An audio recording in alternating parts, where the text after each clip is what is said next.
আগে চোখের মধ্যে পানি ছিল না, এখন চোখের মধ্যে মাওলার ভয়ে পানি জারি হয়ে গেছে। আগে জবানের মধ্যে হারাম ছিল, সারাদিন দিবা শেখা ছিল, এখন জবানের মধ্যে আমার মাওলার জিকির জারি হয়ে গেছে। আগে চেহারার মধ্যে শয়তানি ভাব ছিল, এখন চেহারার মধ্যে নূরে নূরান্বিত হয়ে গেছে।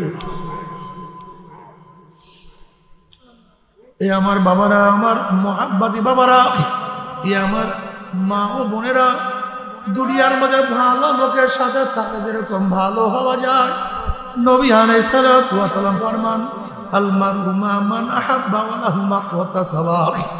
দুনিয়ার মধ্যে যে যাকে মোহাব্বত করবে, কিয়ামতের ময়দানে সে তার সাথী হয়ে যাবে। জোরে বলেন সুবহানাল্লাহ। দুনিয়াতে যে যাকে মোহাব্বত করবে, যে যাকে ভালোবাসবে, মান তাশাব্বাহা বিকওমিন ফাহুয়া মিনহুম, যার সাথে যার মোহাব্বত তার সাথে তার কিয়ামত।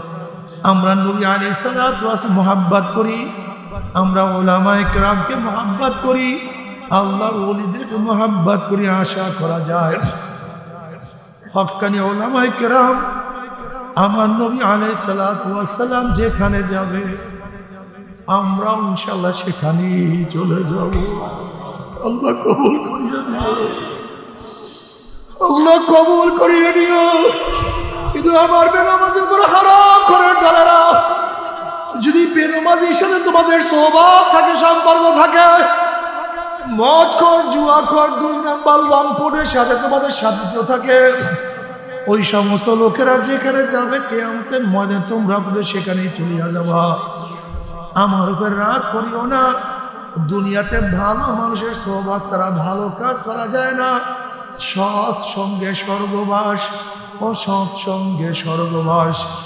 এর জন্য আমি আপনাকে অনুরোধ করব, আমি চরমোনাই বুঝি না, চরমোনার দাওয়াত প্রশংসা প্রচার প্রসার করার জন্য আসিনি রে বাবা।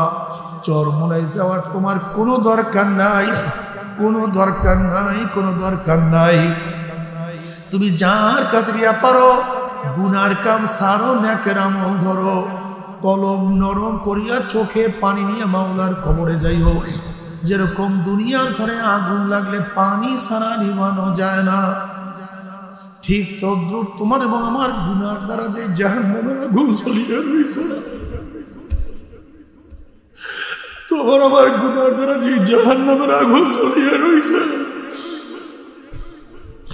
চোখের পানি ও সারা জাহান্নামের আগুন নিভানো সম্ভব না। নবী আলাইহিস সালাতু ওয়াস সালাম ফরমান, মান বাকা মিন খাশিয়াতিল্লাহি হারামাল্লাহু তিলকাল আইন আলান নার। যেই ব্যক্তি মাওলার ভয়ে, জাহান্নামের ভয়ে 1 ফোঁটা চোখের পানি ফালাইতে পারবে, আমার মাওলা তাদের উপরে জাহান্নামের আগুন হারাম করিয়া দিবে। কারীম দীর্ঘ রাত্র পর্যন্ত আপনাকে আমাকে গুনার মধ্যে লিপ্ত না রেখে, এই মুহূর্তে কত মানুষ প্রস্ত ওয়াটারে, এই মুহূর্তে কত মানুষ বারে মদ পান করে ভূত হয়ে পড়ে আছে, এই মুহূর্তে কত মানুষ জুয়ার আসরে, এই মুহূর্তে কত মানুষ গুনার সাগরে ডুবন্ত।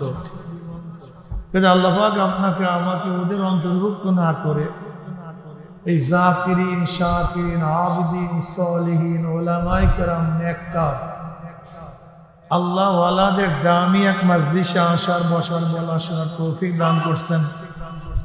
শুকরিয়া তান সবাই বলে আলহামদুলিল্লাহ। এই মজলিস অনেক গুরুত্বপূর্ণ, অনেক দামি। জিকিরের মজলিসকে আমি সবসময় ধোলাই কারখানা বলি। ধোলাই কারখানায় ময়লা জামা কাপড়গুলি পরিষ্কার করে ফেরত দেয়, আর জিকিরের মজলিসে মানুষের গুনাহগুলি পরিষ্কার করে বাড়িতে পৌঁছায় দেয়।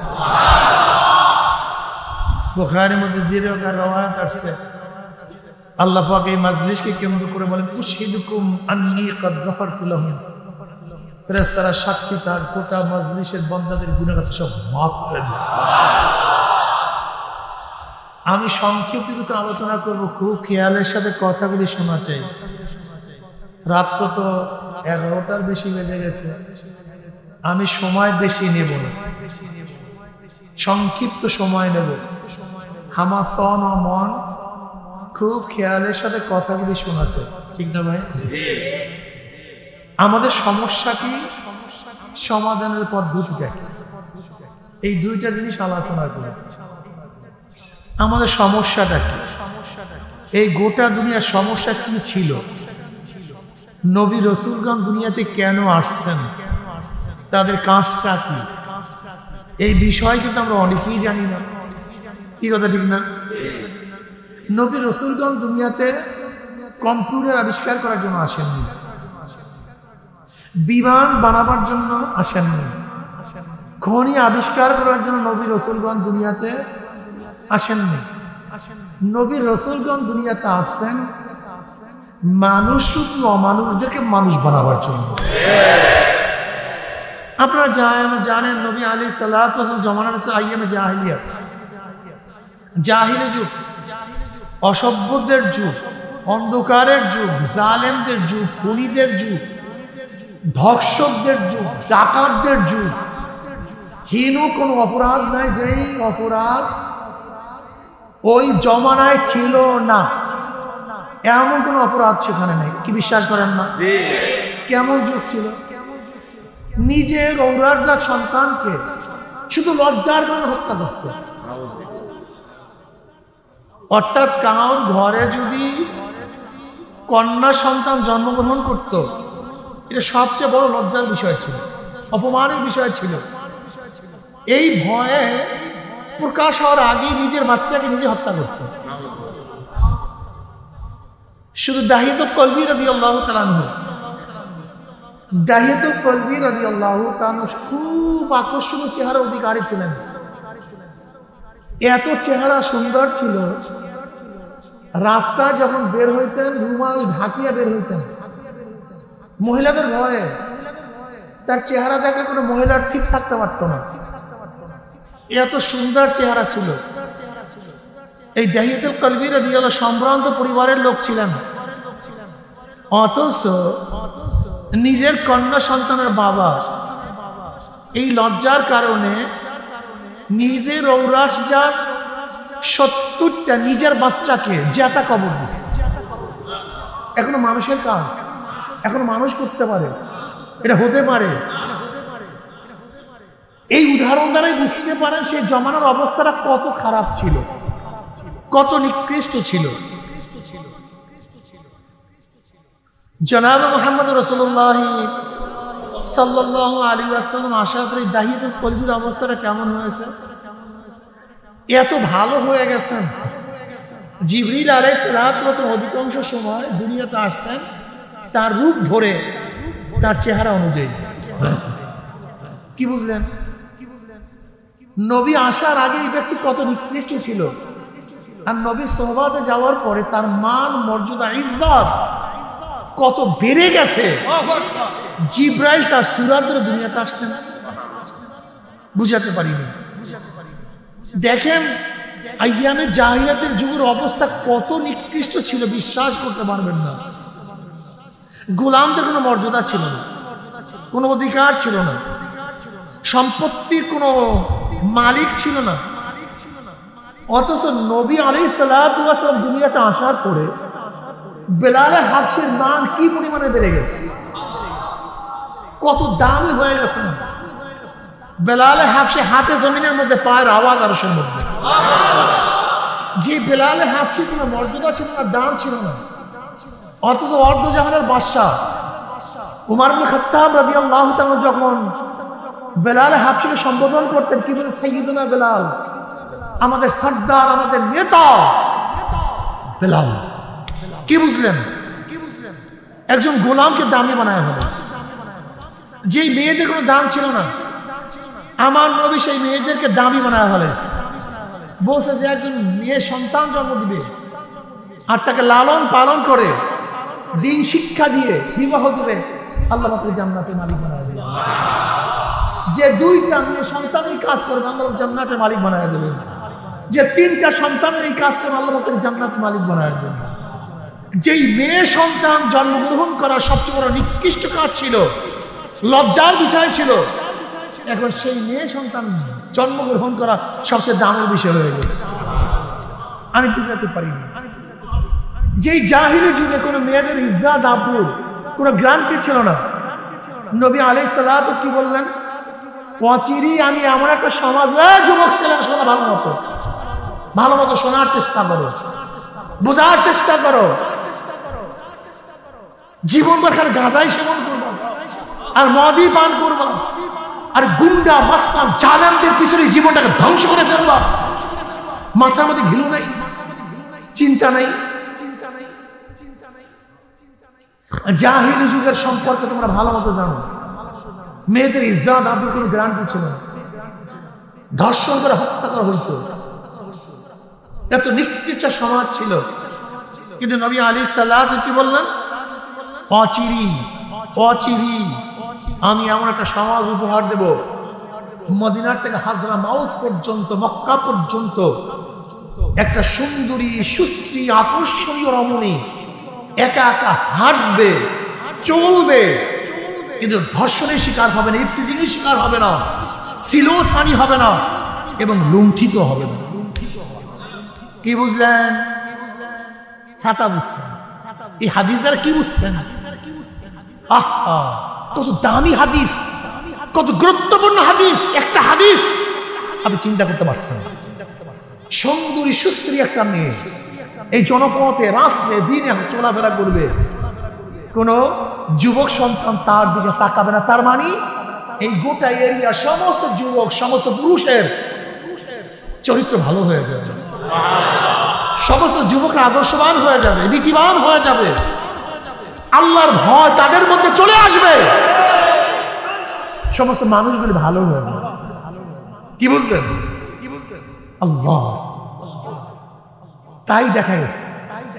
মরুর মধ্যে একজন রমণী হাঁটতেছিল, সুন্দরী মেয়ে একা একা চলতেছিল। হঠাৎ পায়ের আওয়াজ পাইতেছিল, পায়ের আওয়াজ। মেয়ে তাকায় দেখেন, পুরুষ, যুবক, তাগড়া পুরুষ। ওরা কলিজায় নেই, কলিজা উঠে গেছে। মনে করছে আজ আর উপায় নেই, আমি শেষ, আমার ইজ্জতও শেষ, জীবনও শেষ, সবই শেষ। যুবকটা বুঝতে পারছে মেয়েটা ভয় পেয়েছে। যুবক বুঝতে পারছে মেয়েটা ভয় পেয়েছে। অমনি যুবক আওয়াজ করছে, আমি একজন মহিলা, আমি একজন মুসলমান। এ মহিলা শোনো, আমি একজন মুসলমান, আমি একজন। বাস, মেয়ে চুপ, শান্ত। যেহেতু সে মুসলমান, মুসলমান মানি তাকে আল মুসলিমু মান সালামা আল মুসলিমুনা মিন লিসানি ওয়া ইয়াদিহি। সব দিক থেকে আরেকজনের জান, মাল, ইজ্জত, আবরু সব নিরাপদ। এবার যুবক বলছে, মেয়ে পিছনে আসো, আমি সামনে যাই। কোথায় যাবা? বলো অমুক জায়গায়। পিছনে হাঁটতে থাকো। একজন মেয়ের রাহনুমাই করার জন্য এইটাই পদ্ধতি। পিছন থেকে রাহনুমাই করা যাবে না, পথ প্রদর্শন করা যাবে না। যেহেতু মেয়েদের আল্লাহ পাক সব অঙ্গই আকর্ষণীয় বানাইছেন, এর জন্য পিছন থেকে না। যদি পথ দেখাতে হয়, পুরুষ সামনে থাকবে, মেয়ে পিছনে থাকবে। মেয়ে এবার বলতেছে অমুক অমুক অমুক অমুক জায়গায় যাবো, এই রাস্তা এই রাস্তা। পুরুষ সেই জায়গায় পৌঁছাবার পরে পুরুষ আবার চলে আসছে। কি বুঝলেন? লুণ্ঠিত হবে না। তার মানে এই গোটা এরিয়ার সমস্ত মানুষ দরিদ্র সীমার উপরে চলে যাবে, কেউ গরিব থাকবে না। একজনও গরিব থাকবে, সব দরিদ্র সীমার উপরে চলে যাবে। হাদিস বুঝেন? হ্যাঁ বুঝলেন। সমস্ত মানুষগুলি দরিদ্র সীমার উপরে চলে যাবে। যেহেতু পকেট খালি না, অন্যের পকেটের দিকে নজর দেবে কেন? কথা কয়। যেহেতু পেটটা ভরা, অন্যের প্লেটের দিকে নজর দেওয়ার দরকারটা হবে কেন? আল্লাহু আকবার। ওমর ইবনে খাত্তাব রাদিয়াল্লাহু জামানায়, ওমর ইবনে খাত্তাব রাদিয়াল্লাহু জামানায়, ওমর ইবনে খাত্তাব রাদিয়াল্লাহু তাআলা আনহু খেলাফতে পড়ছেন 13 হিজরিতে, বিদায় হয়েছেন 23 হিজরিতে। এই ওমর ইবনে খাত্তাব রাদিয়াল্লাহু জামানায় নবী আলাইহিস সালাম দুনিয়াতে বিদায় হয়েছেন 11 হিজরিতে। আবু বকর রাদিয়াল্লাহু ছিলেন 18 মাস। কয় মাস? 18 মাস। নবী আলাইহিস সালাতু ওয়াস সালামের বিদায় হওয়ার পরে আবু বকর রাদিয়াল্লাহু 18 মাস আর ওমর ইবনে খাত্তাব রাদিয়াল্লাহু তাআলা 23 বছর 23 সন 10 বছর 6 মাস 6 দিন 10 বছর 6 মাস 6 দিন তিনি খেলাফতের দায়িত্বে ছিলেন। এই মাত্র এই কয়দিনের মধ্যে মদিনার অলিতে গলিতে যাকাতের টাকা নিয়ে ঘুরছে, যাকাত গ্রহণ করবে এরকম কোনো গরিব নেই। আল্লাহু আকবার, সব গরিব হয়ে গেছে। কয় বছর বললাম না, মাত্র অল্প। আরে 10 বছর তো শেষ। ওমর ইবনে খাত্তাব রাদিয়াল্লাহু মাসখানা যেমন এই অবস্থা হয়ে গেছে, অত সেই কপাল পরে মুসলমান ইসলাম বুঝেই না, ইসলাম বুঝতেই চায় না। এর কারণটা, এর মূল কারণ সোহবাত। জোরে বলেন কি? জোরে বলেন। আচ্ছা বলেন তো, আমাদের গোটা দুনিয়ার মধ্যে কোনো মানুষ ধূমপান অবস্থায় জন্মগ্রহণ করছে? তাই ধূমপান শিখলো কিভাবে? আচ্ছা গাঁজা সেবন অবস্থায় গোটা দুনিয়ার কেউ জন্মগ্রহণ করছে? গাঁজা ধরলো কিভাবে? আচ্ছা মদ পান করে কেউ জন্মগ্রহণ করছে? মদ পান করলো কিভাবে? আচ্ছা কলেমা পড়িয়া কেউ জন্মগ্রহণ করছে? কলেমা পড়লো কিভাবে? আচ্ছা নামাজ শিখিয়া কেউ জন্মগ্রহণ করছে? নামাজ শিখলো কিভাবে? আল্লাহকে চিনিয়া কেউ জন্মগ্রহণ করছে? আল্লাহকে চিনলো কিভাবে? তার মানে দাম কিসের? জোরে বলেন। বিশ্বাস হয় না? আচ্ছা বলুন তো, আবরার ফাহাদকে কারা হত্যা করছে? ইউনিভার্সিটি, বুয়েট ইউনিভার্সিটির ছাত্ররা, ইঞ্জিনিয়ারিং ইউনিভার্সিটির ছাত্ররা। আর আপনারা জানেন বুয়েটে ভর্তি হয় কবে? আইএ পাস করার পর। 2টা পরীক্ষা দিয়েছে, মেট্রিক আইএ। ভালো রেজাল্ট ছাড়া, জিপিএ 5 পাওয়া ছাড়া কোনো সুযোগ নেই। গোটা বাংলাদেশের মধ্যে বুয়েটে ভর্তি হওয়ার জন্য সবচেয়ে বেশি মেধার প্রয়োজন, আপনারা সবাই জানেন। এই ছেলেগুলি বাংলাদেশের 3%, সবচেয়ে দামি ছেলে, সবচেয়ে মেধাবী। এরা নিশ্চয়ই ছাত্র জীবনে সবচেয়ে ভালো রেজাল্ট করছে, ভালো পড়াশোনা করছে। আপনারা দেখেছেন এই বছর মেট্রিকে যারা ভালো রেজাল্ট করছে তারা কি বলছে? আমরা মোবাইল ব্যবহার করি না। দেখছেন আপনারা? দেখেন নাই? যারা ভালো রেজাল্ট করছে তারা বলে আমরা মোবাইল ব্যবহার করি না, আমাদের কাছে মোবাইল ছিল না, আমরা আড্ডা টাড্ডা মারতাম না। তাই যেই ছেলেটা ভালো রেজাল্ট করে সে পড়াশোনা করে না আড্ডা মারে? সে ভালো না খারাপ? বুয়েটে ভর্তি হওয়ার জন্য যেই ছেলেটা সবচেয়ে মেধাবী ছিল, সবচেয়ে ভালো ছিল, সেই ছেলেটা সেখানে ভর্তি হওয়ার পরে খুনি হইল কিভাবে? একদম চিন্তা করছেন? কেউ চিন্তা করেন। আমাদের সমস্যা এ তো ছিল ভালো, হয়ে গেছে খুনি। অথচ 3% বাংলাদেশে আমাদের মেধা, আমাদের গৌরব ছিল, এরা আমাদের দেশকে উন্নতি করবে, উন্নয়ন করবে, কিন্তু আজকে তারা খুনি হয়ে গেছে। আবরারের মতো একটা ভালো ছাত্র আজকে দুনিয়া থেকে বিদায় হয়ে গেছে। যারা তাকে খুন করছে তারা ঢুকিয়ে ঢুকে জেলখানায় মরছে, ফাঁসি রায় হয়ে গেছে। দেখছে সবাই কি হয়ে গেছে? ফাঁসি রায় হয়ে গেছে। আবরারও শেষ, ওরাও শেষ। এরা কিসের কারণে খুনি হল? আবরার কার কারণে খুন হইতে হয়েছে চিন্তা করছেন? চিন্তা করেন। আমাদের সমস্যা, আমরা চিন্তা করি, এইটা আমাদের মূল সমস্যা। এর জন্য আমি অনেক সময় বলি, এমন কিছু সংগঠন, রাজনৈতিক দল আমাদের মধ্যে আছে, আমাদের মধ্যে, আমাদের বাংলাদেশে এমন হাজারো রাজনৈতিক দল আছে, যদি সেখানে ফেরেশতা ঢুকে আজাজিল হয়ে বের হবে। কি ঢুকলে? কি বের হবে? আজাজিল। যেমন আবরার ফাহাদকে যারা হত্যা করছে এরা ছিল সবচেয়ে ভালো, বের হয়েছে খুনি। আপনারা দেখেছেন যারা ছাত্র সংগঠন করে, 2 দিন আগে এক ছাত্র সংগঠনের ভাই একই দলের আর এক ছাত্র সংগঠনকে কারবার শেষ। এই 2 দিন আগের খবর। আজকে দেখেছেন এক ছাত্র সংগঠনের তার যুব সংগঠনের লোককে ছুরি মাইরে কারবার শেষ। এই ছেলেটা ছিল ছাত্র, ওর হাতে ছিল কলম, ওর জবানে ছিল পড়ালেখা, ওর চরিত্র গঠনের সময় ছিল, ও ছিল আদর্শবান, কিন্তু হয়ে গেছে কি? আসতে পারে। আমি মিথ্যা বলতেছি না, তা আসতে বলতেছেন কেন? ও হয়ে গেছে কি? যে ছেলেটা আদর্শবান চরিত্রবান, তার মুখের মধ্যে গাঁজা কে তুলে দিচ্ছে? ও ফ্যান্সি দিয়ে ধরলো কেন? ও মদ পান করতেছে কেন? অবৈধ অস্ত্র হাতে আসছে কেন? ও ধর্ষণ করতেছে কেন? কারণ একজনে চিন্তা করছেন, একজনে চিন্তা করেন। আমাদের সমস্যাই আমরা জানি না, সমাধানের পথও আমরা জানি না। এটা আমাদের সবচেয়ে বড় সমস্যা। এই গোটা দুনিয়ার মধ্যে কেউ চোর অবস্থায় দুনিয়াতে আসেনি। চোরের সাথে থাকার কারণে চোর হয়েছে। ডাকাতি করে কেউ আসে না, ডাকাতের সাথে থাকার কারণে ডাকাত হয়েছে। আবার কেউ আল্লাহওয়ালা হয়ে আসে নাই, একজন আল্লাহওয়ালার সাথে থাকার কারণে আল্লাহওয়ালা হয়েছে। যারা এখানে শুনতেছেন আমার কথা, জানি না আমার কথা মানবেন কিনা, যেহেতু মাথায় টুপি, চেহারায় দাড়ি, নবীর সুন্নাত গায়, আমাদের কথা আপনার ভালো লাগবে না। যেহেতু আমেরিকার ছবি আমাদের কাছে নেই, রাশিয়ার চেহারা আমরা সাজাতে পারি নাই, ভারত অনুযায়ী নিজেকে গঠন করতে পারি, মদিনা অনুযায়ী গঠন করছি। জানি আমাদেরকে আপনারা পছন্দ করবেন না, কিন্তু কথা শুনেন, রাতে শুয়া শুয়া চিন্তা করবেন। 2 নম্বর জমিতে 1 নম্বর ফসল হয় না, 2 নম্বর গাছে 1 নম্বর ফল হয় না, 2 নম্বর উস্তাদের কাছে 1 নম্বর ছাত্র গঠন হতে, 2 নম্বর নেতার মাধ্যমে দেশ কোনোদিন 1 নম্বর হবে না। দেখেন, লেখে রাখেন, এটা হবে না, এটা যুক্তি নেই। ট্যাঙ্কির মধ্যে যে ময়লা থাকে, ট্যাপের পানি যত পরিষ্কার করেন না কেন, সেখান থেকে ময়লাই বের হবে, পরিষ্কার পানি বের হবে।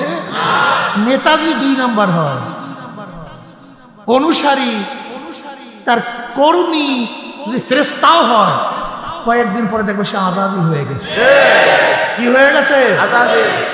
আর হাজারো সংগঠন, হাজারো দল, হাজারো নেতা, যেমন এইমাত্র দাহিয়াতুল কলবি রাদিয়াল্লাহু তাআলার ঘটনা শুনেছি। নবী আলাইহিস সালাতু ওয়াস সোহবাতে যাওয়ার কারণে হাজারো খারাপ মানুষটা আজাজিল ফেরেশতা হয়ে গেছে। এর নাম সোহবাত, এর নাম সোহবাত। দাহিয়াতুল কলবির মতো খুনি, সে আল্লাহর ওলি হয়ে গেছে।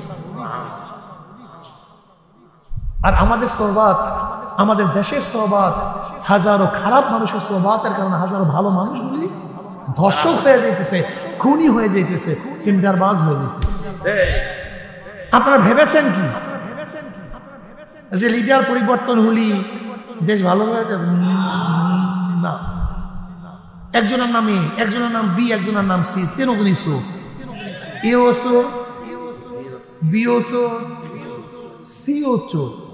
চেয়ার আছে এ, সে কি করবে? হটাও এ, হরতাল অবরোধ। বসাও বি, কি করবে? হটাও বি, বসাও সি, কি করবে? কারণটা কি? নেতার পরিবর্তন হয়েছে, দলের পরিবর্তন হয়েছে, নীত আদর্শ পরিবর্তন হয়নি।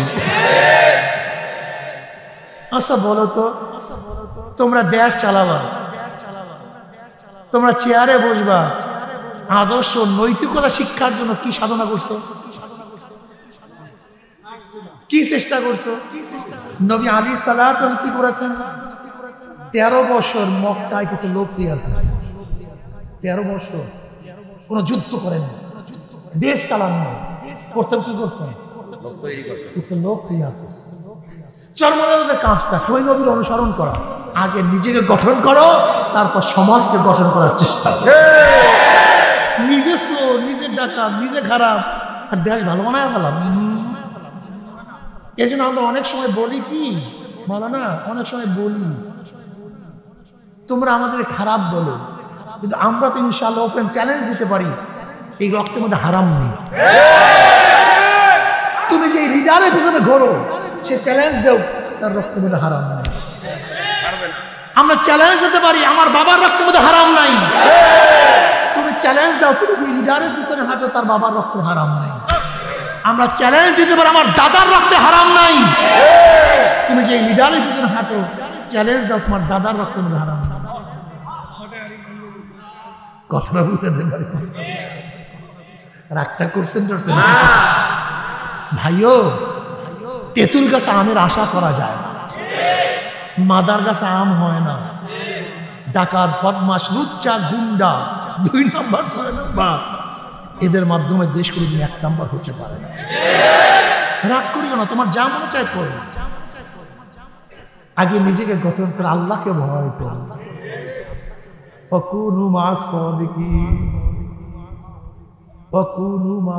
সবচেয়ে দামি কথা, আমি মনে করি শিক্ষায় মানুষকে পরিবর্তন করতে পারে না। পত্রিকা কি দেখেছেন হেডলাইন, সমস্ত শিক্ষিত চোর না, কিন্তু যারা চুরি করে সব শিক্ষিত।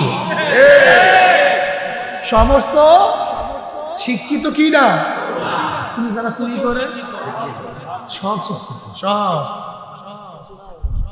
আমাদের দেশের কোন গরিব মানুষ 28 লক্ষ কোটি টাকা বিদেশ পাচার করতে পারে না, সম্ভব না। আমাদের দেশের কোনো কৃষক ব্যাংক লুট করতে পারে না। আমাদের দেশের কোনো কৃষক, শ্রমিক, মজদুর, জেলে খেটে খাওয়া মানুষগুলি সরকারি টাকা আত্মসাৎ করতে পারে না। তারা করে সব শিক্ষিত, সব বিসিএস কেন, সব শিক্ষিত বিসিএস কেন, শিক্ষিত হয়েছে কিন্তু চরিত্র গঠন করতে পারে।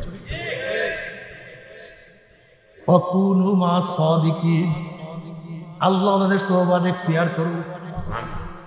যেরকম চোরের সাথে থাকলে চোর হওয়া যায়, গুন্ডার সাথে থাকলে গুন্ডা হওয়া যায়, আল্লাহ ওয়ালাদের সাথে চললে আমার মাওলাকে পাওয়া যায়।